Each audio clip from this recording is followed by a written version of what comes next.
The FBI is now working to pinpoint a motive after yet another assassination attempt on former President Trump. Officials say Secret Service agents fired at a man who was in the bushes with an assault-style rifle at a golf course in West Palm Beach, Florida on Sunday. Trump is safe and the suspected gunman is in custody.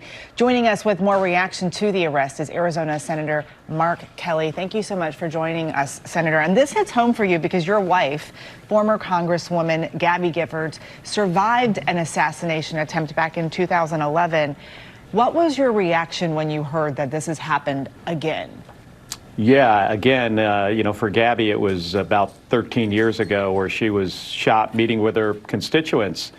And Eva, there's no place in our society for political violence of any kind. And this second attempted assassination on the former president is, it makes our country stand out in the worst of ways.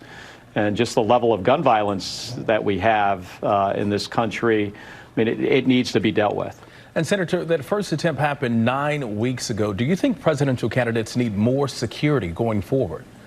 Well, in this case, the former president, especially with the first attempt, there was a breakdown in his security. So that's something that the Secret Service needs to evaluate and make a decision on whether, he and the other candidates need additional security. I know the Secret Service is, often overworked and understaffed, but this is something that needs to be addressed, and Congress is addressing this as well with an investigation.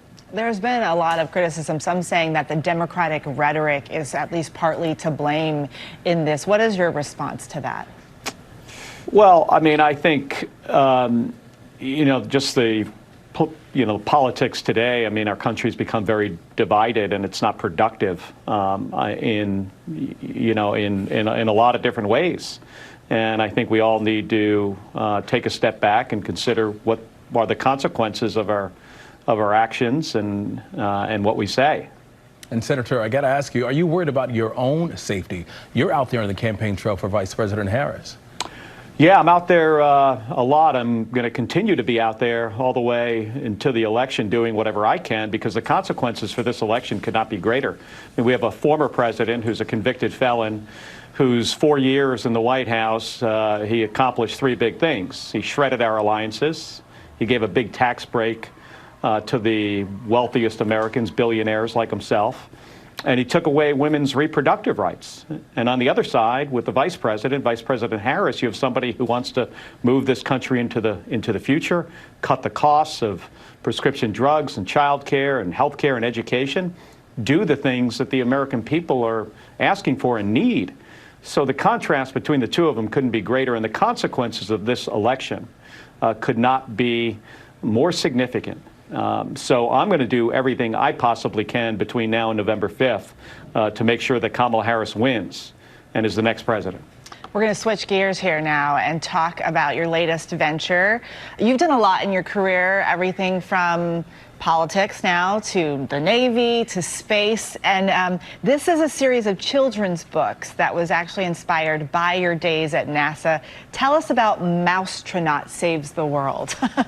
Well, Mousetronaut, the first one, is a book I wrote about a decade ago. It was based partially on a true story, which was my first space flight. We had 18 mice on board. 17 of them were really freaked out about the experience, did not enjoy it at all. They were like, they'd be on the inside of their cage just gripping with their little mouse toes and fingers. And then one of them would fly back and forth across the cage to his water and his food. And during that mission, I labeled him a Mousetronaut.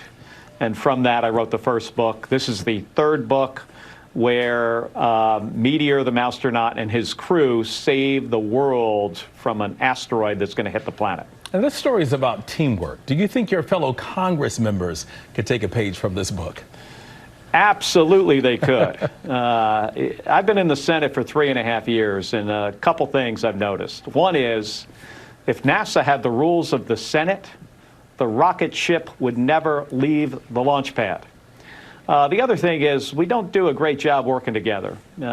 Often the House and the Senate can't get on the same page. We're seeing this right now with trying to keep the government open with a continuing resolution, that what we really need to do, it shouldn't be just the House or House Republicans. It should be both Democrats and Republicans in the House and the Senate coming together like a team, like they do in the book, to solve a problem.